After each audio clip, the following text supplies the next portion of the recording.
Hey guys, this is Ed, Paul, and Anna of Curb Media, and we are here to tell you a little bit more about our sponsor. Sportsball is a great subscription service geared towards minor league baseball fans. Each box features a different minor league team. You get a box every 3 months with minor league baseball gear, including different styles of hats like Ed's favorite, the dad hat. The cost is less than $12 a month. Proceeds from each box goes to More Than Baseball, the only nonprofit dedicated to the well-being of minor league baseball players. We all know that Parents' Days are coming up this summer, so if you've got a mom or a dad or a grandma or a grandpa who are particularly difficult to buy for, but you know they're baseball fans, this is the answer, guys. Meet your new favorite team at sportsballbox.com. Is there anybody there?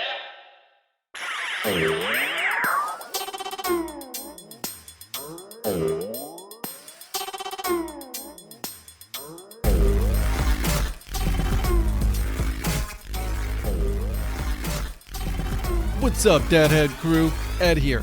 And on this episode, I sit down with yet another ambassador for the Danville Otterbots. His name is Brad Quell. Good dude. We talk baseball, football, soccer. We even talk parenthood. So, without further ado, I give you the episode. All right, I want to welcome you guys to yet another episode of the Dadhead Chronicles. With me today, I have the pleasure to sit down with yet another Danville Otterbots ambassador, Mr. Brad Quello. How you doing, my man? I'm doing fantastic, Ed. How you doing? We were just talking about before I hit the record button that we're talking about our kids, and yeah, my daughter is sleeping, so this is the quiet time. Yeah, I gave my kids instructions like, okay, brush your teeth, get to bed. Somebody else watch the dog. There you go. Checking off the list. You gotta get exactly get the list done. Get the list done. Exactly. All right, so let's just jump right in. Well, actually, because you said in some before we were talking is that baseball was your last sport to really get into, right? Yeah, that's where again listening to I want to appreciate what you're doing here. If we had like a Venn diagram of your baseball sphere and my baseball sphere on Twitter, they're like highly overlap. But actually get to know some of these individuals at a different level than just the tweets.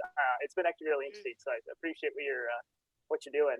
And that's what this is all about, really, because there's a lot of collectors out there and there's a lot of people that love the sport, and not just baseball, but just sports overall, right? Because I'm a huge football fan.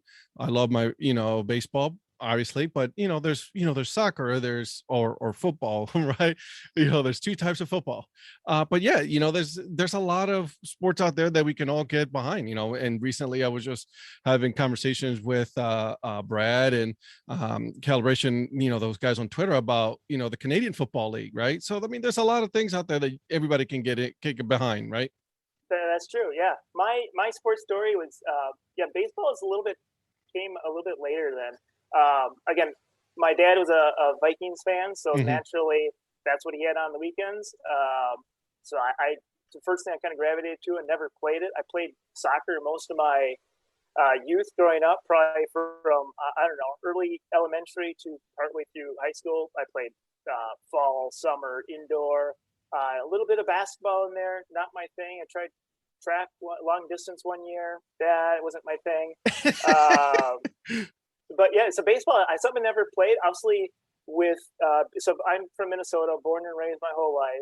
So I'm a Minnesota sports fan. I follow all the teams.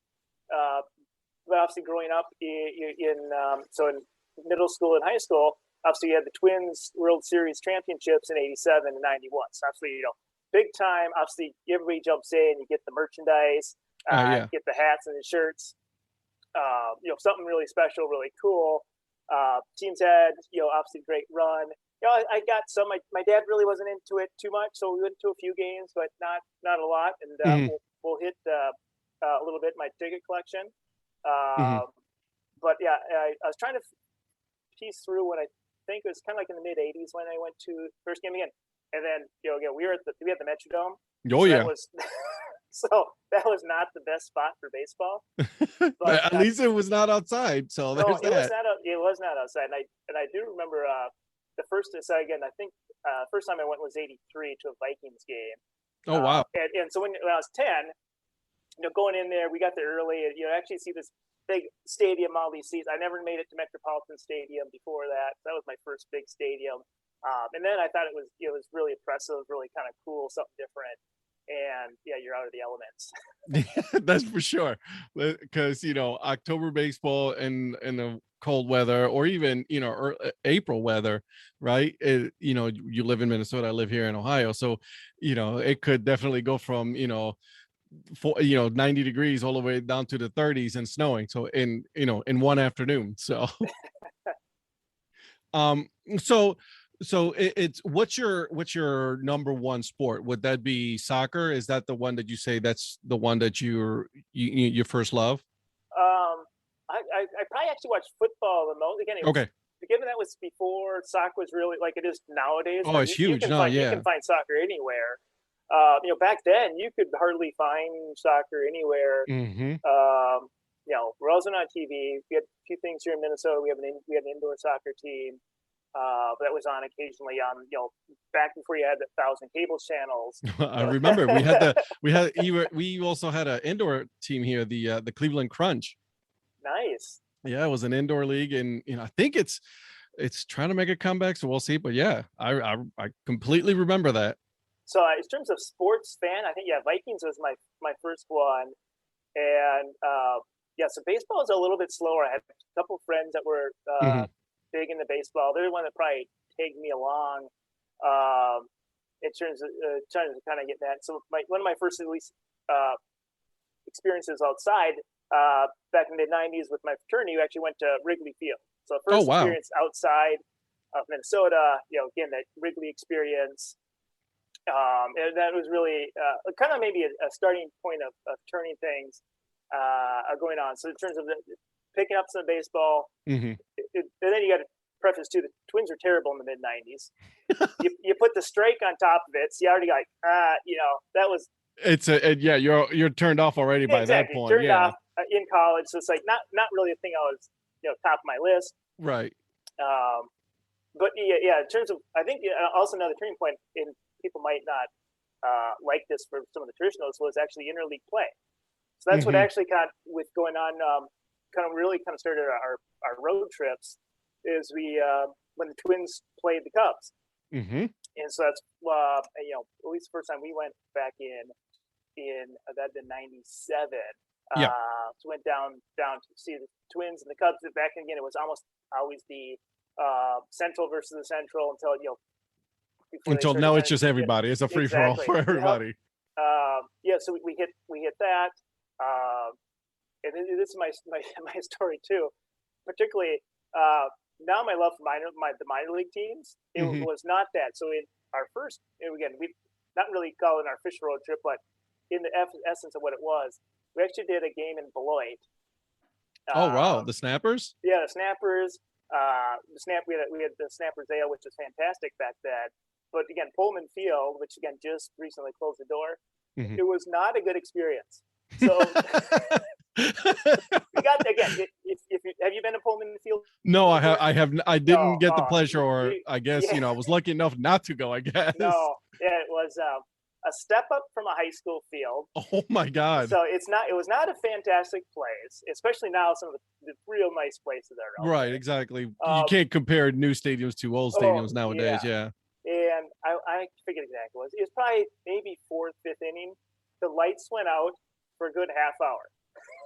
So then we sitting around, twiddling thumbs, hanging out. Comes back on maybe another 15 minutes.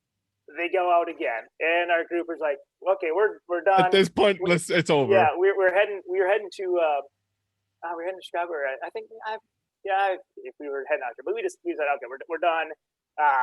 Continued on with our road trip. So our day was like, this minor league stuff, not this is not my thing. Not my thing. And fast forward when we kicked off really what we call our road trip as we know today, our annual road trip. We started that in 2004, and we hit your neck of the wood. So we had Cleveland, we had Toledo, we had Erie, and Pittsburgh, which if some of the greatest stadiums we've been to.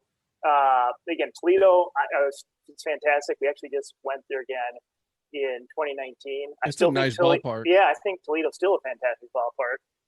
Still in my top 5. Pittsburgh is a fantastic ballpark. Oh my God.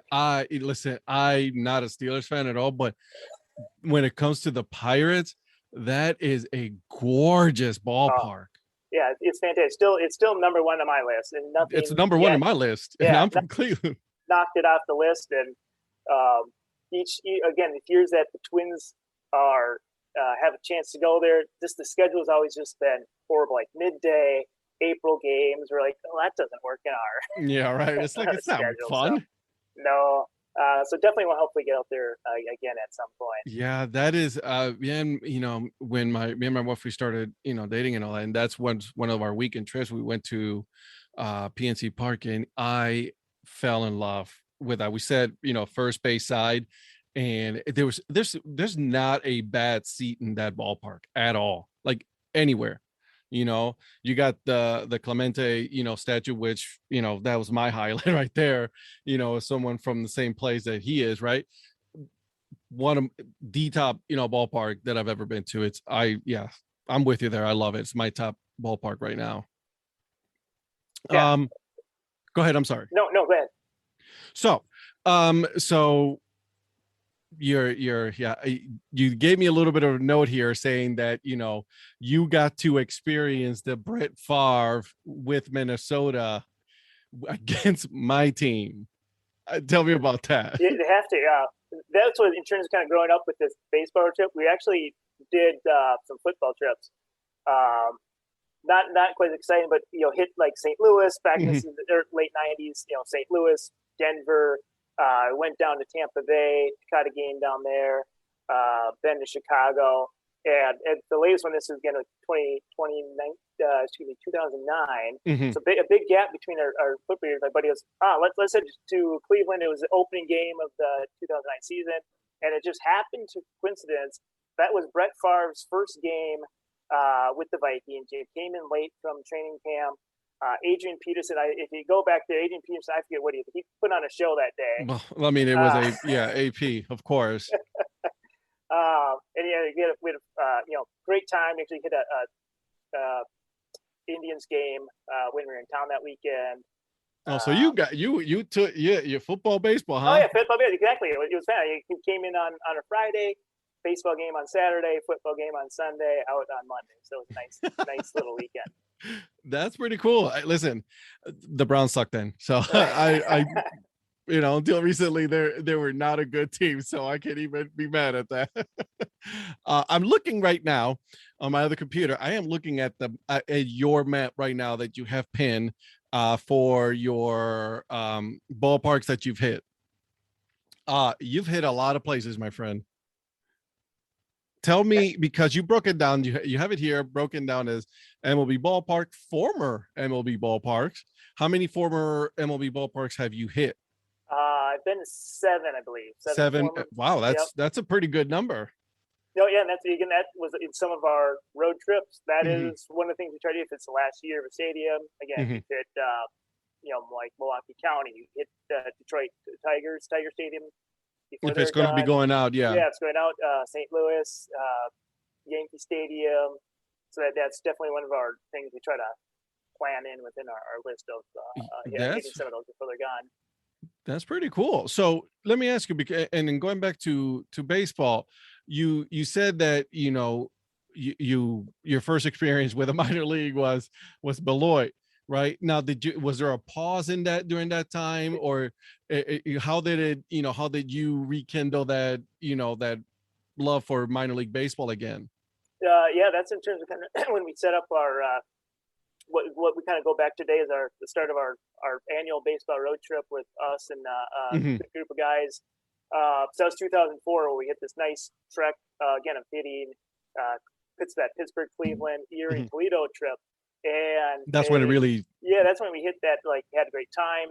The next year we kept it a little closer, but we hit I know, like, Des Moines. It was like when you start to get those schedules, you start to line it up, and then it was we can hit Iowa, on the way back home because it's got a noon game, and you start to find these little things like that. And, That's pretty put cool. These other towns in, and just start building just as you hit these. It's just such a great way to see America. You see some of these towns that you don't always necessarily see, or it's maybe not top of everybody's must-see to-do list of cities. I completely agree with you. I think that with baseball, right, is you get to experience, like you said, America, because especially minor league, right? Because those are the small towns a lot of the times that you get to see people, you get to experience, obviously experience baseball, but you experience more than just that, right? Because the name, the team is so tied with the community that it's just a great experience 9 times out of 10, right? Oh, absolutely. And it's the intimacy of it, the friendliness of the people. I think you just get some experiences that you don't necessarily always get in the major league. Major league great, ballparks great, but for $15, we can get like front row behind home plate. It's easy to get around. A couple other experiences. Again, we've had my family and a couple other friends' families. We've actually gone down to Cedar Rapids, and some of the experiences we got is my daughter was actually one of them that was able to say play ball at start of the game. Oh, that's pretty cool. Yeah, so they just say, hey, got him on play ball. Like one of the other years we went down, one of my daughters, my friend's daughter, was on the field for one of the between innings activities on a little bouncy ball. So it's like you just, the odds that you get that in the major league is just it's very rare. Very rare, exactly. Right? Yep. And especially right now, but and I think that's what I love so much about the minors, right? And I think this has been the theme that I've been discussing with a lot of people, is that the teams have figured out that yes, we're putting a good product out in the field for the most part, but we also have to make sure that we are entertaining the fans at the same time in between innings and things like that, which I think you're right. I think it's I love it. And the fact that your daughter was able to say that and do that, that's great. Yeah, it's just an experience we can talk about. Yeah, they can remember. You say, hey, remember we were down in Cedar Rapids? And they might always remember that part, but just you to bring it up and have that thought is good. Another thing within the minor leagues is something we did as a group within our road trips is we got these Hawaiian beer shirts that had Hawaiian with beer bottles, and so we broke those out 2 years ago in 2019 when we hit through Cleveland, and just the people you get that again that year we had a nice crowd. I think we had like 5 or 6 of us that had went. And so you see 6 people in all these beer shirts, and people start to look around, and it's that instant conversation starter. It really is. And everybody's so friendly that you can just strike up a conversation, and people want to know. We actually had a groupie, some lady. We were actually at Lake County. Ah, nice, Captain. Like, oh, I need a photo with you guys. That's awesome. Yeah, and that's the first time we ever had somebody that requested a photo with our group. So just heck yeah, that. Absolutely. And obviously you were like, yep, come on, let's go, let's take the picture. I have to get me one of those shirts. I love Hawaiian shirts. I think they're great. It's the other great quick story. Yeah. So this last year we went we hit Midwest, hit some new spots, and we were down in Wichita, and pregame we were at a brewery. And we walk in there, and some random guy has the same beer Hawaiian shirt that we do, and he was heading to the game. So That's we were great. talking for a little bit, and then when we got to the game, he actually came over. We got a photo with him too at the game. So just these unique little experiences that are just fantastic. That's amazing. I you just meet somebody there's like, oh, you guys we're wearing the same shirt, we're twins all of a sudden. Yes, I love it. And he's from there too, so he makes it even better. Yep, exactly. So complete random. That's what makes it even better.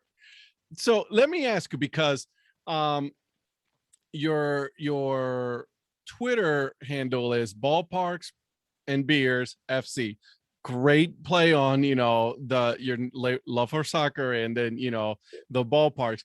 Tell me about that. Like, how did that come about for that? Yeah, absolutely. So I've been on Twitter since 2013 for my personal account. I always like it. I've never actually tweeted. I'm by my day job, I'm in the investment industry, and they are highly restrictive of anything social media. What you say, you can't say anything about. So I just never tweeted out of that account. But I always like, a lot of the people I follow today are people I've been following for years, and just to create a little different experience. Yeah, so I created this Ballparks Beer FC. Most like if again you're a lot of the same sphere of baseball, but there's people that go to a lot more ballparks than I do each year. Some people like 20, 30 a year. All right, okay, those people got me beat. You're right. So it's kind of like finding your niche in there. It's like, okay, I've been to enough that I have a good experience, can add to it, and just also just take it into others within that sphere. Then you have beers, light beer. Again, there's other people that do more breweries, have more knowledge of beers than I do. Again, my one quick note is I did brew my own beer once. It ended up being okay. It's just you just had so much of it. It just it's tough. You're like, okay, I'm good now. Yeah. So maybe I'll go back to it again, and then throw in that FC for the soccer component of it. Like it. I like it. And I know I gave you a little random fact before we started. There's actually a lot of great. Maybe we're boring some of your listeners. There's actually a lot of great. I was a soccer coach for 10 years with my daughter's team. That she moved up essentially from pre-K up through U14 competitive soccer, and there's a ton of great practices, activities to do. It's just a fantastic wealth of information for soccer coaches. And just for your fans out there, I am an official Class B licensed coach from the U.S. Soccer Coaches Association. All right, so explain that to me, because I like soccer, and to be honest, like I just, recently in the last couple of years is when I really started to get into it, right? So I follow some USL teams, and obviously Major League Soccer with the Columbus Crew here. But tell me more about that coaching part. How does that work out? Again, I did it. Both my daughters stopped playing here a couple years ago, but before that, again, it was the rec. Basically, trying to the bumblebee pile, and you just trying to keep them all going straight. Right. But as my oldest daughter kept moving up the chain to being through the rec league to kind of the semi-competitive to the competitive, that is for myself. I was like, oh well, what else should I be doing to help these girls do better in soccer? And so I played a lot, but definitely didn't have the foundation and some of the knowledge and education that's out there today. And so I just really just in terms of watching YouTube videos, all these activities on Twitter, how can you find activities that are engaging and work on a skill set, and within that, and then too just with U.S. Soccer again, I've always been it helps me learn when I have kind of I don't say a goal, but activity that helps you force absolutely to learn it. So like, okay, I'll take a class, and my class is like I think it's like a 20-hour 3-day weekend. You hit it hard to learn a bunch of new activities, how to again just be a better coach, but how to help these players, how to develop the players, right? Yeah, help develop them, move on, make sure that they're continue to improve in their soccer career. So I just help to do that as a soccer coach and try to do my best. And like, well, I need to help improve. So that was some of the avenues I did. Nice. I like it. That's pretty cool. Like I said, just recently started really getting into it. I'm like glued to it, watching some of the English Premier Leagues and all that. So it's, I'm getting there. I don't know all the rules, right? But I'm getting there. Do you have an English Premier League team or teams? I like the Hotspurs, really, just because I just like their logo. Yep. Same here. Yeah. Okay, good. Sorry. So they seem like though they're like the Vikings of football. They're like always pretty good, but they can't ever get the top. Nope. Right. They just can't quite just get there, you know? I'm with you there. So obviously you are a Minnesota FC fan, right? Yep, I am. Gotcha. Another good. Made my first game at Allianz Field here this summer. It's a fantastic soccer venue. Mhm. Again, I'd been to a few other teams as Minnesota United kind of moved up from the lower ranks. Again, they had Blaine, where I grew up. That's where I played some of my soccer. It's the National Sports Center now. They have tons of soccer fields.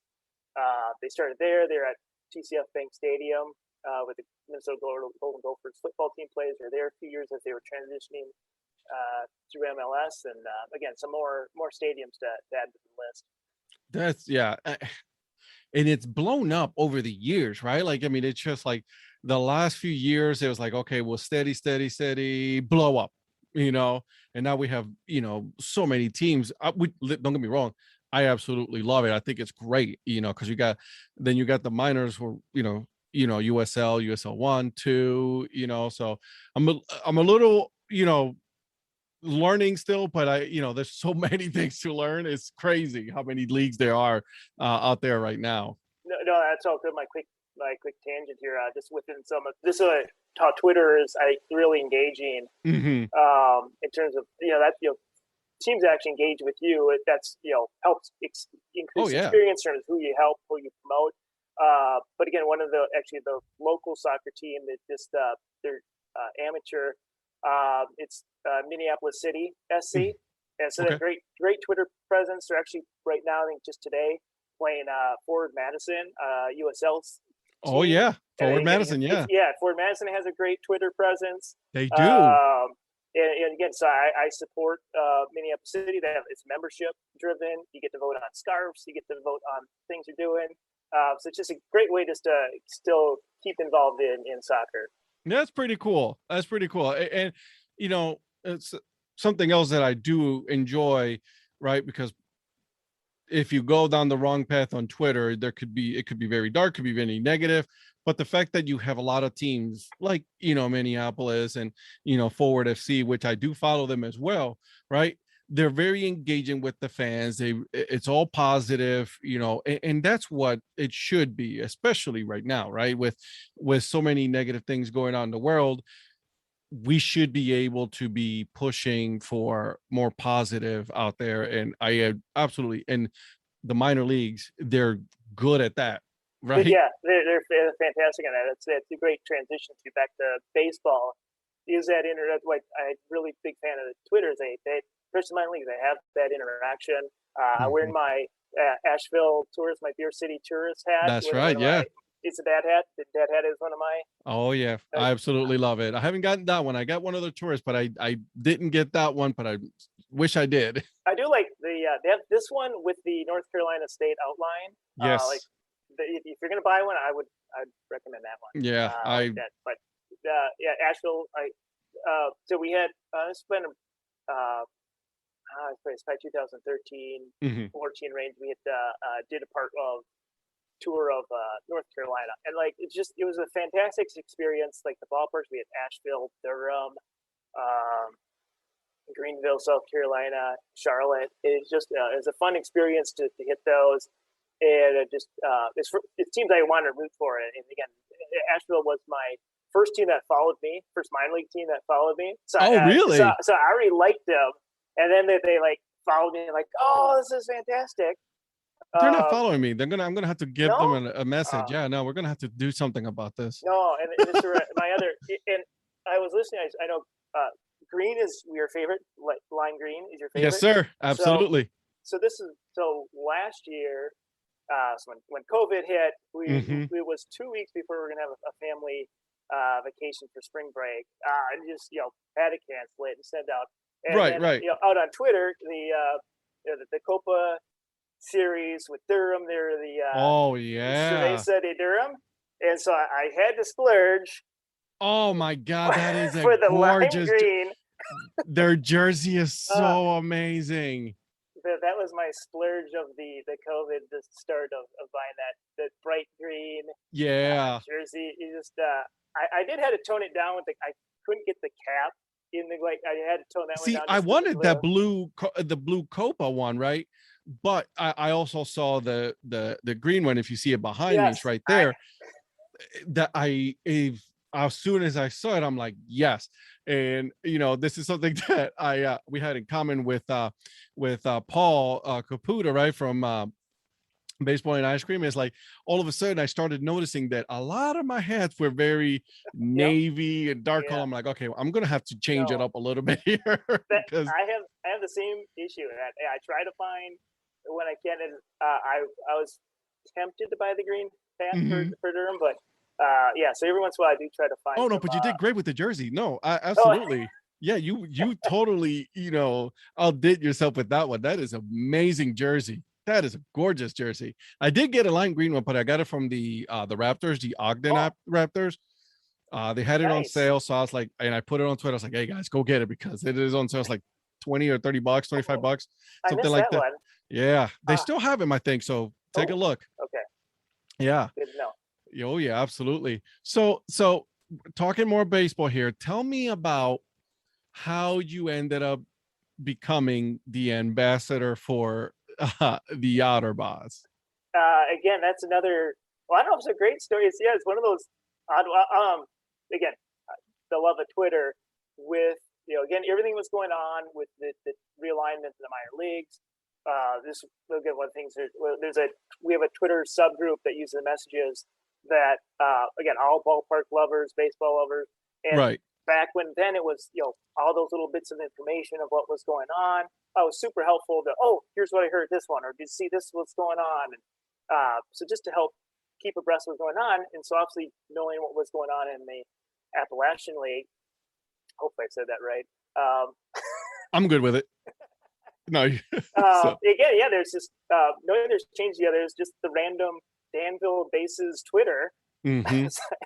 Knowing that the Danville Braves was No longer away. done, So yeah. just started following them as I was following a lot of the other teams. I was making changes and just get involved just with everything that's going on. And they just had this random.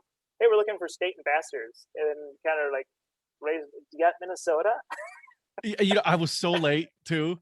I came so late because I wanted to do Ohio, but I'm like, oh, I missed it. But it's okay. I still love them. My number one team is still, sorry to say this, guys, but is Sock Puppets first for me, and then Otterbots. So no, that's such a great rivalry between it really is frenemies, as they like to say it. And, right, exactly. And this one is great. It's just this random of okay, let's help this team out. From their standpoint, they just got free marketing from 50 people that are tweeting, retweeting. Exactly. Buying the merchandise. It just went back to the. I got the electric blue here. Yes, you did. For them to get something a little different. Yeah. It's funny because I think, and I believe the general managers for both the Sock Puppets and the Otterbots are friends. So yeah, friends. They worked in like Daytona. I think. Yep, in their exactly. early days. Which is great.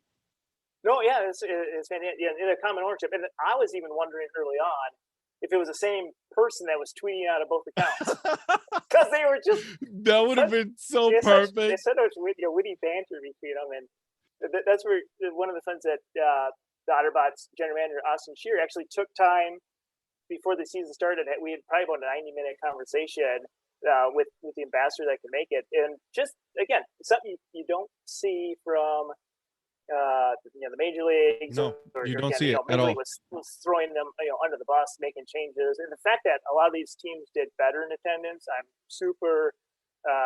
It's just super exciting to see that these teams are not right, and I'm glad that the best of it. And one of the things that I love was that they went with different names, right? And every single one of those teams has its own identity, right?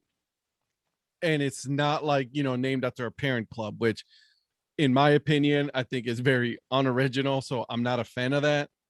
But like the fact that you have the Otterbots, right, and it's fun, and it's a conversation starter, right? So when you wear that hat and there's like, oh, what team is that, right? So automatically you're going to give them the story, like I have I actually own both the Otterbots, and I own a hat for the sock puppets, right? So when people see those are conversation starters, and it's a lot of fun. When people look at your head and you're like, oh yeah, I know you're noticing my hat. I know it's awesome. Yeah, that's so I hit my first Northwoods League game this summer. Very jealous. Yes. Again, bad on me for not going for all these years. We'll give this in my backyard, but made up to St. Cloud. I was wearing my Otterbots shirt. I had my Asheville hat on, and some guys and my other buddy too. He was wearing his beer shirt, the beer Hawaiian shirt. So yeah, and one of the St. Cloud, one of the usher guys goes, "Nice shirt," and they're the Otterbots. Yeah. And even so, you recognize the Asheville hat too. So it's good just to add those. Yeah, create the publicity. It's awesome. And by the way, Northwoods League, next year, that's on my plan. I'm going. I have to go because it's such a great league, right? And like we go back to the same thing. It's like they figured it out. They're very fan friendly. Their app, it's amazing because I was able to watch a lot of games this summer, for free when I wasn't able to attend. So what did I do? I watched a lot of teams. You got the Growlers, the Madison Mallards, the Rocks, when you went there, right? So I mean, there's a lot of cool teams out there all over the US, to be honest with you. Yeah, that's when I was a little nervous even for the Northwoods League team when the MLB Draft League came up. Obviously, the Appalachian League, they're changed to collegiate, and they're seeming to still do well, which is again fantastic for all these communities. That again, it's not again. I don't appreciate what baseball did to these communities, but there's a lot of uncertainty, a lot of unknown. But again, hopefully they continue the momentum going into future years. I completely agree. I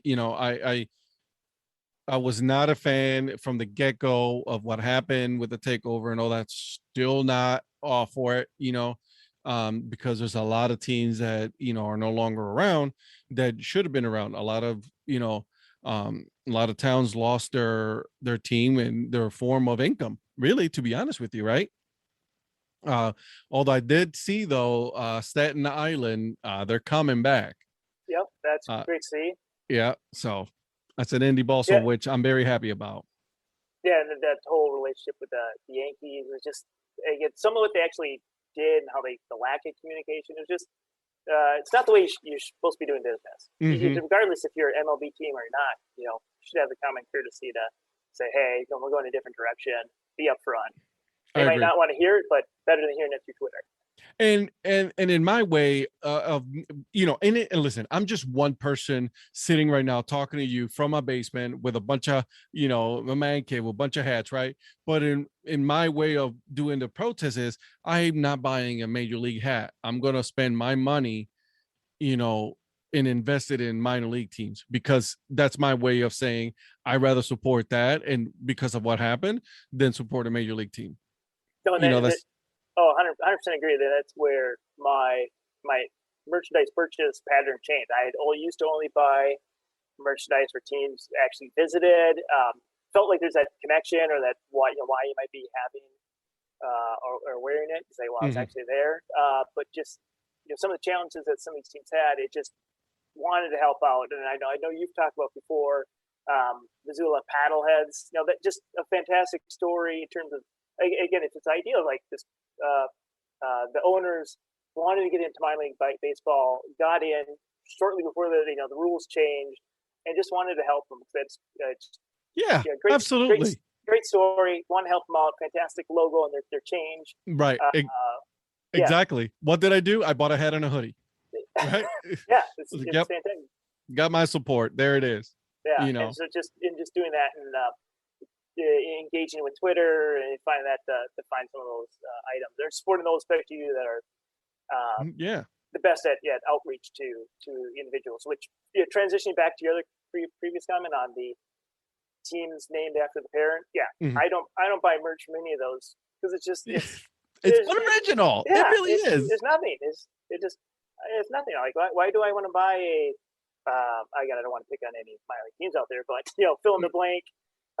Exactly. Like I'm fill not in the gonna buy blank that. for the mine and this has their name on it, then I'm not. Listen, there's there's hundreds of other teams that are very original that I can go and spend my money on, right?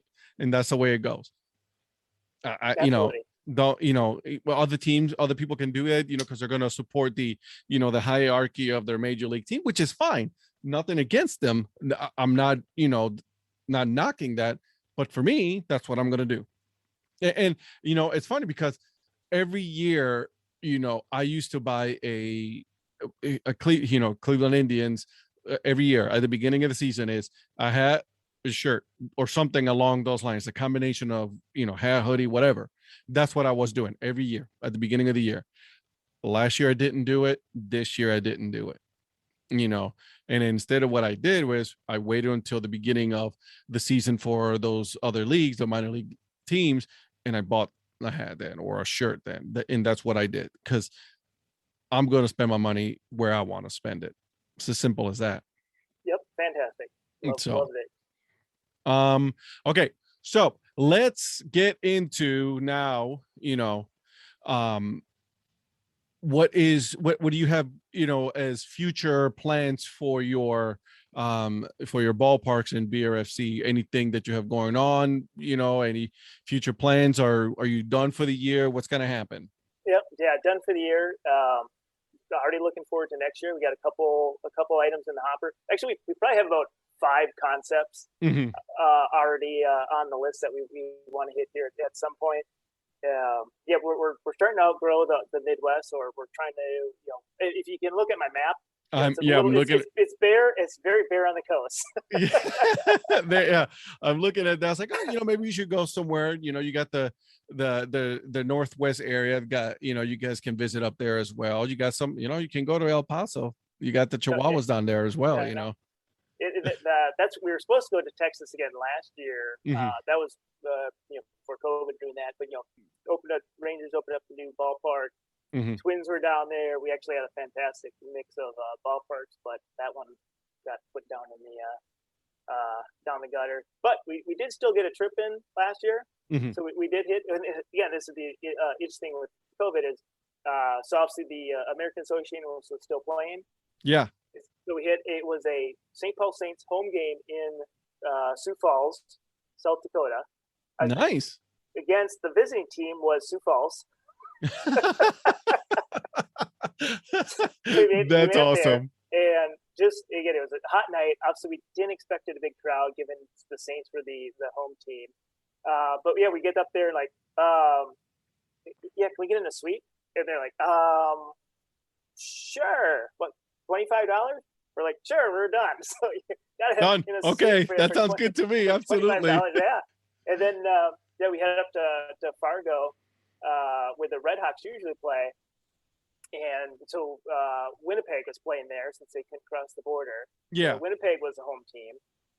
So we saw a game up there on that. And then my last story with Winnipeg, then the Saints actually got to start playing back in St. Paul late last year. So we made a game, and the Winnipeg was the home team. So I saw, 2 Winnipeg Golden Eyes games, not in Winnipeg. Gotcha. That's they couldn't cross the border, so there's that. Yeah. Let me ask you, because before we go into our my famous not so famous questions here, the St. Paul Saints, right? They were indie ball, now they're affiliated. How was that taken, in your area when they decided to go, and become an affiliated team? Because they had already a really good following when it comes to, fan base, right? And I'm curious to hear how was that, how that went over there. Yeah, it went well. That's the only positive thing out of the whole realignment was I'm actually a fan, again, not that the independent, they, as you noted, they have done fantastic. Even right. with Target Field in Minneapolis, constantly selling out over capacity with 8,000 people when they're in the independent league. And just to have some of them closer to home, get a little bit closer action, just the ease for the Twins. Right. Continue to have great crowds, and I listened to some of the calls they had when they first announced it, with the them not changing who they are, who the essence are. They are. Exactly. They want to be the outsiders of it, not play by the rules. Crazy things. They're like, that is not changing. Their ploy was always that we're trying to bring the Twins a little bit more toward the other way of less corporate. Right. Exactly. Because that's what I was thinking, right? Because they were very, when it came to, to marketing and all of their, in-game entertainment, it is definitely not anything that a lot of affiliated teams did. And that's what made them so, so popular. So I was wondering that, I mean, obviously the proximity for the players to go from there to, the Twins is, right there. So that I found it very intriguing, and I'm glad that it was a positive at least. Yeah, and again, CHS Field is a fantastic ballpark. It was fantastic for independent league. It's fantastic AAA ballpark. So it's a win-win for the Twins players. Awesome. With that, I know one of the comments they had in in some of their introductory press conferences, they're like, we hope we actually get in trouble by MLB by pushing the boundary and with their promotions to actually get in trouble. If they get in trouble, they know they're doing the right thing. Exactly, which I love. I'm good for it. Absolutely. All right, so here we go. Are you ready? Ready.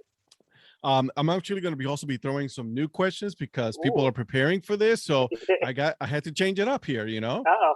All right, but the first one is, you go to the ballpark. What's your snack of choice? What do you get? It's gonna be a local craft beer. My man, I like it. It has to be local, right? Because it's got to be local. Love it. Absolutely love it. All right, here we go. So who was your first celebrity crush? Oh, celebrity crush.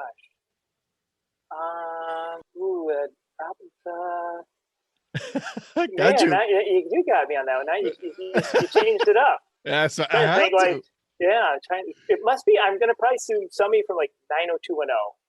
So, okay. No, actually, I take that back. Probably Saved by the Bell. Okay. Yes, Tiffany Amber Thiessen. Yeah, I'd probably go with. Good choices there. Yeah. That's a good choices right there.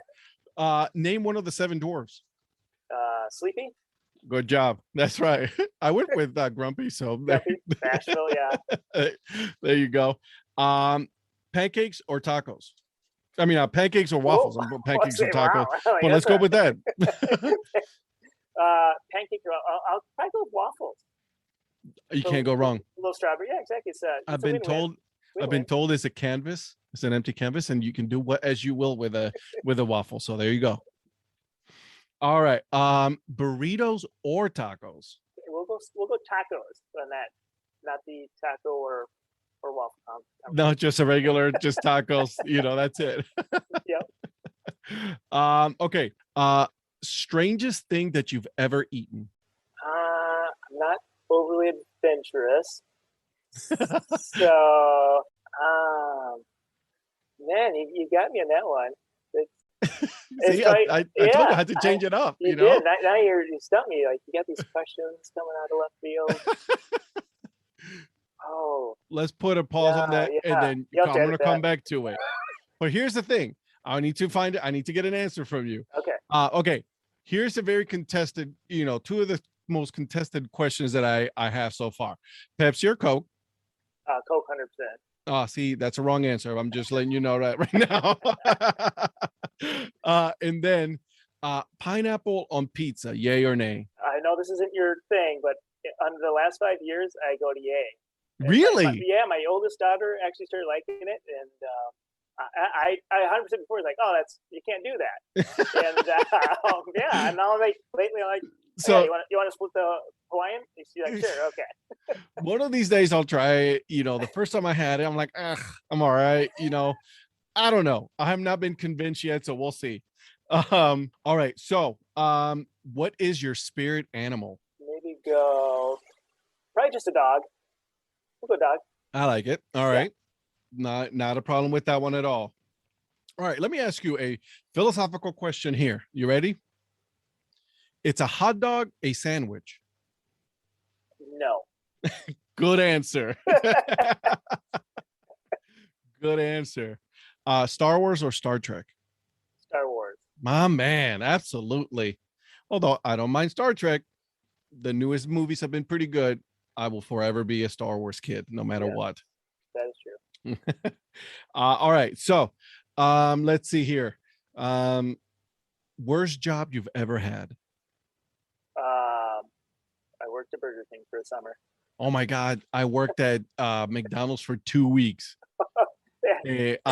I wore these pants. They were high water floods. I'm a 6'2" dude, you know, so these were high water floods. And then I literally, the one day before my shift started, I put the clothes in a grocery bag, dropped it off, and I walked out. I was like, I'm done with this place. Not gonna happen. I did have I won't call it the worst. It was unique. Worked at the Metrodome. So in terms of fundraising back in high school. Yeah. So it did the Twins games, Vikings games, Final Four, and I would get technically the Final Four. It's like the early rounds of the NCAA tournament. So it's a good way to earn money for school activities. Nice. It wasn't the greatest. But hey, it was an experience, right? It was unique. Yeah, exactly. There you go. What is your favorite sports movie? Sports movie. Probably. Can I give you three? Yeah, go for it. 3. So baseball related. So give comedy off the Major League. Yeah. It's great. Hilarious. Actually, I do like A League of Their Own. Great movie. That's fantastic. And then other sports, it's Happy Gilmore. It's such a good movie. It's hilarious. You're right. All right, I'll give you that one. Those are great movies. Absolutely. All right. So I want to thank you for taking the time to come on my podcast. Where can people find you on social media? I am just on Twitter. It's Ballparks with an S, beer, no S, FC.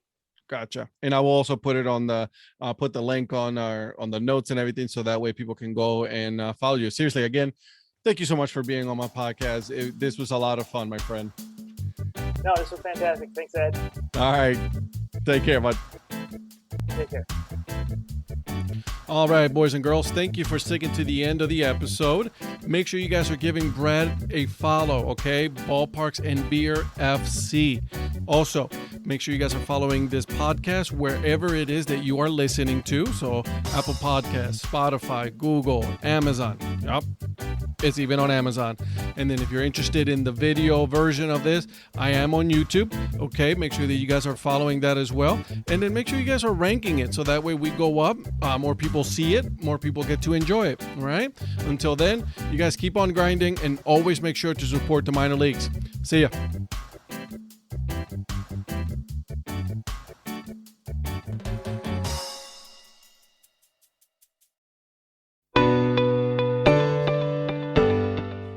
This podcast is part of the Curved Brim Media Network. Here are some of the other members of Curved Brim Media. Hi, this is Ed Rivera of the Dad Hat Chronicles. Join me as I interview people just like you and players, coaches, GMs on the path that led you to become a fan of the sport. I'm Paul Caputo, and on the Baseball by Design podcast, I talk to minor league baseball teams, designers, and other super interesting people about what these minor league baseball logos mean, and I talk a little bit about ice cream helmets. What's up, Bucketheads? I'm Anna DiTommaso, and each week on the Baseball Bucket List podcast, I speak with a different fan about their favorite baseball memories, what the game means to them, and what's left to check off on their baseball bucket list. Hey guys, this is Patrick Larson from the Minor League Baseball Hat History Series, and in every episode I go through the history of minor league teams through my personal collection of hats. You can find me on Twitter at @PatLarson1. I hope you guys enjoy. This is Patrick and Corey of BaseballMapper.com, and we have made an interactive map to help highlight all baseball teams from the majors down to collegiate summer leagues. We want to bring you closer to baseball, so get on the site and find a team near you today. Learn more about Curved Brim Media at curvedbrimmedia.com.